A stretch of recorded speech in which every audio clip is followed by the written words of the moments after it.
We know that climate change is caused by human activity, but pinning down exactly who is responsible is trickier than it might seem. With every passing year of inaction, the emissions cuts needed to limit global warming to relatively safe levels grow steeper and steeper. Many groups have been accused of being at blame for this ongoing lack of action, from fossil fuel companies and wealthy countries, to politicians, rich people and sometimes even all of us. Whether we label it blame or not, the question of who is responsible for the climate crisis is a necessary one. Ultimately, what is important is understanding who holds the power over the choices available to everyone else. A major report released in 2017 attributed 70% of the world's greenhouse gas emissions over the previous 2 decades to just 100 fossil fuel producers. An update last year outlined the top 20 fossil fuel firms behind a third of emissions. But it is not only through their ongoing extraction of fossil fuels that these companies have had such a huge impact on climate action. They have also worked hard to shape the public narrative.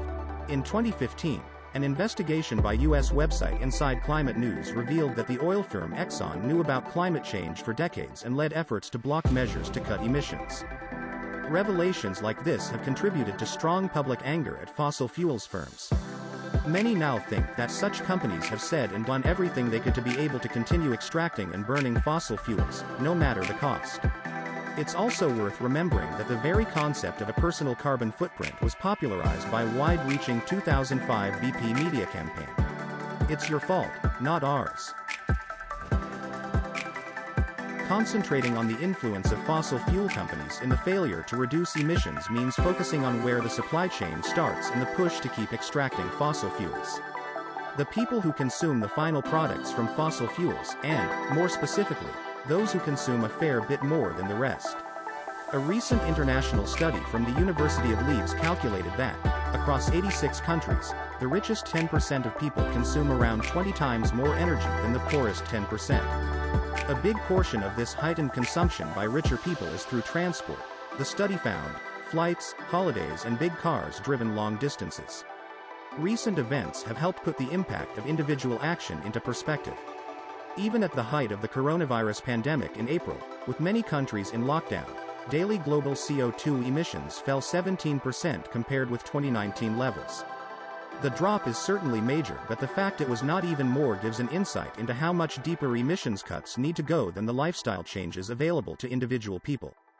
The real importance of studies shows individual carbon footprints is not to point the blame at certain consumers, but to shed a light on the best way to make policies to cut emissions.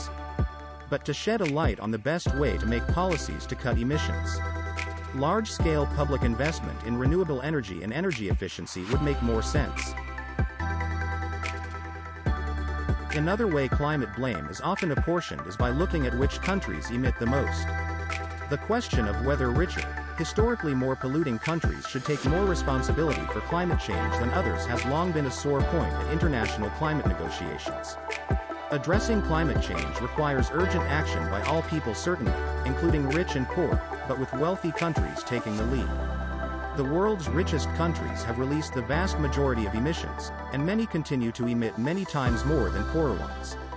The US has emitted far more CO2 than any other country. A quarter of all emissions since 1751 have occurred there. Despite China's huge rise in emissions over the past decade, emissions per person still sit at less than half those of the US. While the 1 billion people living in sub-Saharan Africa each emit 1/20th of the average person in the US. However, negotiations to divvy out the deep emissions cuts the world needs in a fair way have proven a political nightmare. With richer, more polluting countries backing out of strong commitments and talks falling through time and time again. A different approach was developed. Countries would sign up to a set of common, overarching climate goals that self-assign their own emission reductions targets. This was the approach taken in the 2015 Paris Agreement, where countries agreed to limit global temperature rise to well below 2°C, and strive to limit it to 1.5°C. The treaty recognizes that reaching peak emissions will take longer for developing than developed countries and sets up a system for ramping up country pledges over time. Rich polluters should not only reduce their own emissions, but also deliver on promises of finance and technology to help poorer countries develop via a lower carbon path. Not all climate experts think more focus on assigning the fair share of emissions reduction to countries is the best way to ensure global emissions are cut.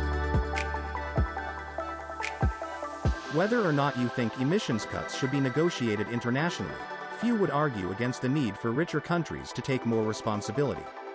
For many of us, the products and energy we consume can be linked to a hefty, and unsustainable, portion of emissions.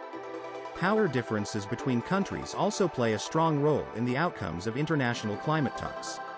Climate activist Greta Thunberg embodied this when in 2019 she told elites gathered in Davos that many of them were to blame for the climate crisis by sacrificing priceless values to continue making unimaginable amounts of money. We may or may not feel that the blame for the climate crisis should be placed at someone's door. But whether we call it blame or not, it is still crucial that we untangle the structures of power and decision-making that continue to promote climate inaction. Only by better understanding how to change these can we hope to make the emissions cuts we now need so badly.